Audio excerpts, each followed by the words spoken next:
The Peterborough and District United Way's Coach for Kids program got its start here in 1986, and the following year we aired this story. Although this is only the second year for the program in Peterborough, it's been ongoing in Toronto since 1985. Bob Bennett, the executive director of the United Way in Peterborough, says last year's program was so successful that there were no coats left by the end of the winter. In total, over the winter, people kindly brought us in 1,960 coats, and they were all cleaned and turned over, and by the end of the winter we had literally no coats left. So almost 2,000. That's a lot. Bennett says there should be coats available at the Salvation Army by the end of October. If you're interested in donating to the Coats for Kids program, just drop a coat off at the nearest dry cleaner in Peterborough, where it's cleaned for free and then sent to the Salvation Army, where it can be picked up for a child. Leslie Miller, CHEX Newswatch. The program, still running, now called Coats for Kids and Grown-Ups Too, has distributed thousands of coats over the 27 years since its inception here, 12,000 in the past 9 years alone.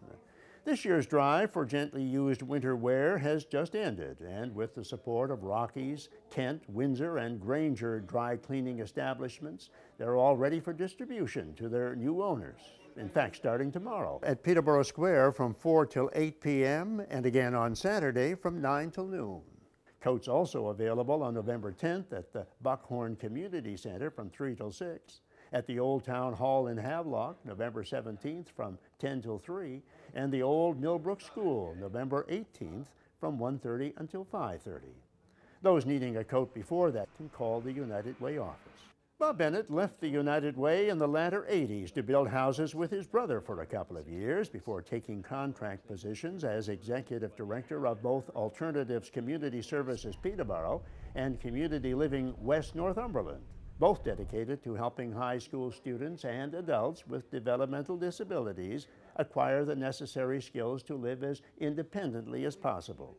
In 2011, Bennett accepted a 2-year contract as managing director of Community Living Haliburton. After leaving us in the early 90s, Leslie Miller worked in TV newsrooms in Calgary, Edmonton, Seattle, Washington, and at ABC 7 in Los Angeles. An Emmy Award-winning journalist, Miller now spends much of her time with her husband, American Film Institute Vice Chair Rich Frank, promoting the Frank family's California-based Napa Valley wines. Next week, right after this year's municipal election, we'll look at one we covered 26 years ago.